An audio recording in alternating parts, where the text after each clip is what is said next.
2 มื้อ3 มื้อได้เข้าแล้วบางคนก็คือกินเปลืองทั้งนั้น4 คนรวมหมด4 คนในเรือน4 คนทั้งผัวแม่ลูก2คนบ่ได้เฮียนมา2เนาะแม่ที่ว่าพี่นะได้ลิ้นมีดพี่อยากเอาไปอยู่แต่ว่างบเอาบ่มีบ่เข้าแล้วก็เลยย่ารถบ่มีส่งบ่มีรถส่งโรงเรียนก็ไกลประมาณจักโล2 โล3 ลัก3 ลักกำลังจะไปตลาดพี่น้องก็ได้เวลาเห็นเพิ่นก้ายเลยก็เพิ่น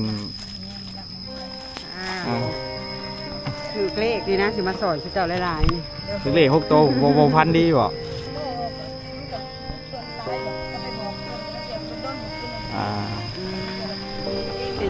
ขายเนี่ยแล้วก็3 บาท 5,000 3 บาท 5,000 3 บาท 5,000ข้าวผัดบักปิ่งอันโตแข็งอื่นที่ไปเอามาอะไรกันทีชานะก็เละๆมันชีหวานเนาะปิ่งกล้วยแข็งหวานได้อันนี้นะปิ้งกว่าจะได้นะป้าทุกปิ้งกว่านะทีมถ้ากันมาแต่จะได้ในสองเดียวหมัดอะไรเนี่ยมงบัวยำแหลงมาได้4,000นะ3 บาทเช้านะ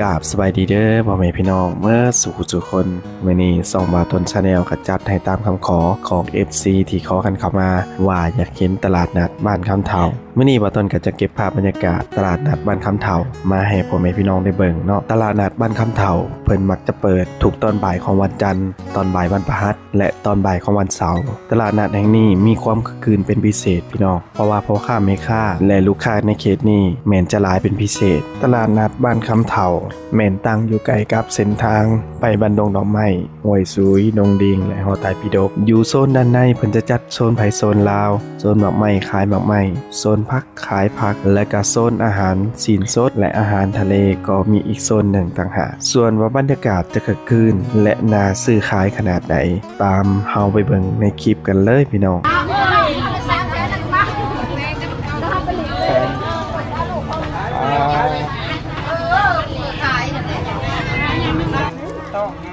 3 กล่อง 50บ้านปวดเลยนะแม่หัวแล้วซิม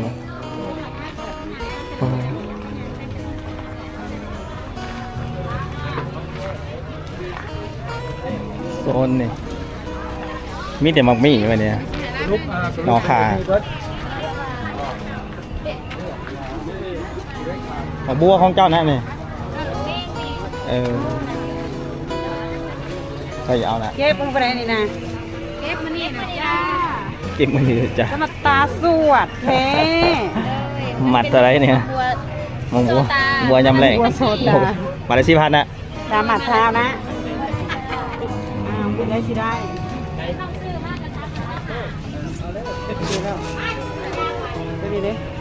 ไม่ค่ามาใช่ไหมคะไม่ค่าไปขับเข่าเอามาในสวนไปเอาอยู่พูน3 มัดเช้าก็ได้มัดละ103 มัดจ้ะนี่มีอันนั้นน้องดอนทางไหนกันได้เห็ดมีองอึพอได้กี่โลแมงดาน่ะมันได้ใส่แมงดานางในน้อยไม่ใส่บอลเอาสื่อเราเงิน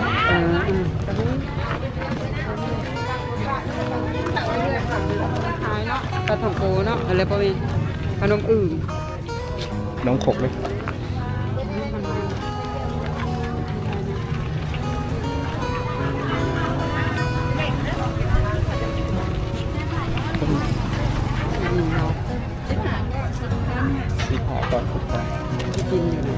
ลองมาดูจะว่าเขากิน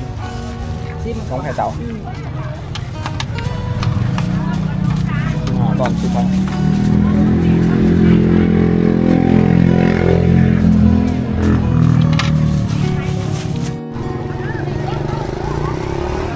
ชื่อบ้านห้านเรียกมาเด้อพี่เด้อถ้าคุกเอามาพี่เด้อ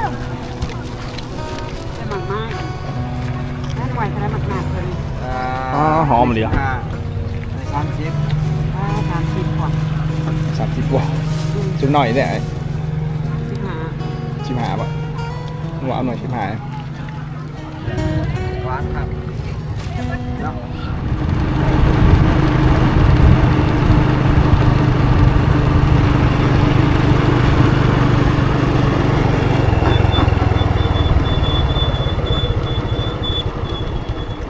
จ้าเอ๋สุกแล้ว ถ่ายโฆษณาไปพร้อม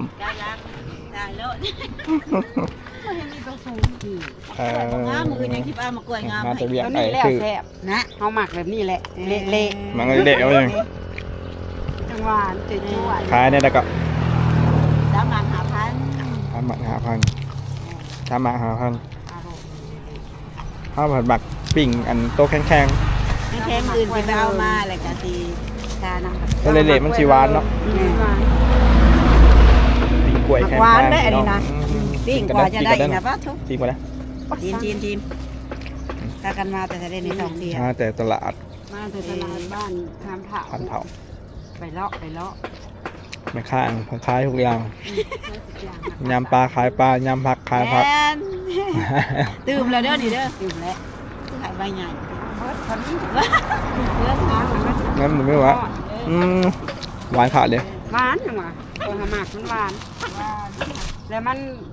ทำไมมันจะมีประโยชน์กว่าตัวดิบอีกอ่ะ แอนทอน ชอบใจ ขอบคุณ กลาย ใจ ไปหอมหุยมาจังเลย จุยใจตรงสิบุรุเนี่ย เอาขึ้นไปแท้แกงกอกค่ะเจ้าจะเอาเห็นแต่เจ้ามีแล้วมาแบบจะอยากกิน แม่หาหลายคนเช้ารุ่งก็กิน คนอื่นผัดหมักแข็ง ได้พักนี่ก็ลงถืออะไร ๆพักเนี่ยก็ ผักกัดจอง พักกันจอง ทำกินแล้วนะ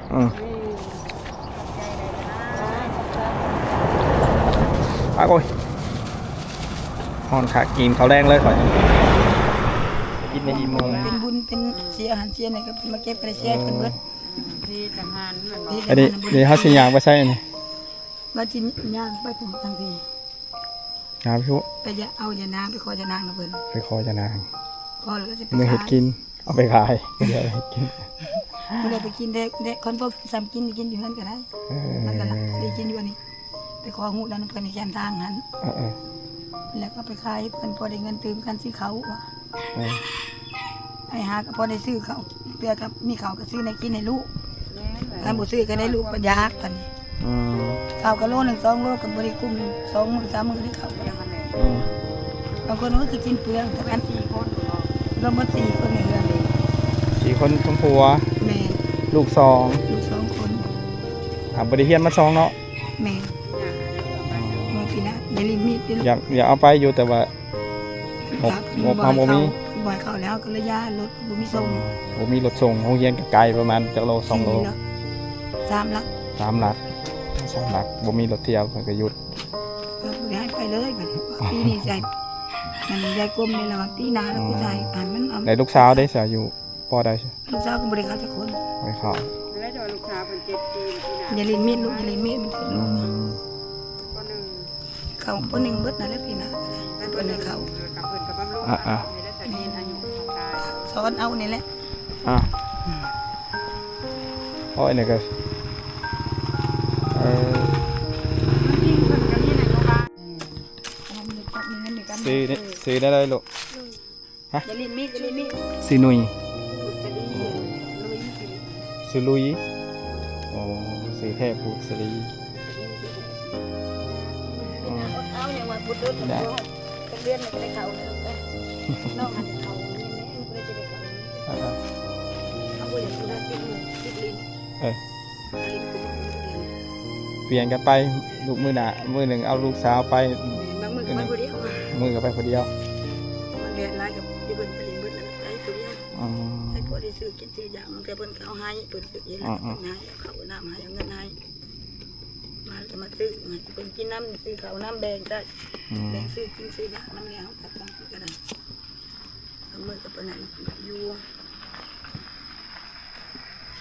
ขึ้นมาแล้วลูกเมื่อหอดเงินแล้วมันจะแม่ขนมเด็ดใจเงินต้องบะแลนละมันเนี่ย เขาบ่รู้จักมีบ่ เขาบอกจะกันเขาเย็นเย็นเอาแต่หนึ่งนะเขาบอกเขายังอยู่ตลอดนะ อืม ถ้าบุมีนตายลูกใจเมื่อได้เจ็บเป็นกับบริการแห้งไหมจะกินข้าวนิด เป็น อ่าคือเลขนี่นะสิมาสอนสิเจ้าหลายๆนี่ ถึงเลข6โตบ่พันดีบ่ บ่คือกับส่วนร้ายดอกก็ไปบอกเพิ่นไปนั่งเสียก็โดนบอกขึ้นเลย อืม เองมันแบบใกล้ซะ คนได้เด้ครูบาน้อยเด้เลขพันอยู่บ่บ่พันวันนี้ปีนี้เปิด อ่ะวันนี้สิไปเลาะตลาดนัดก่อน เ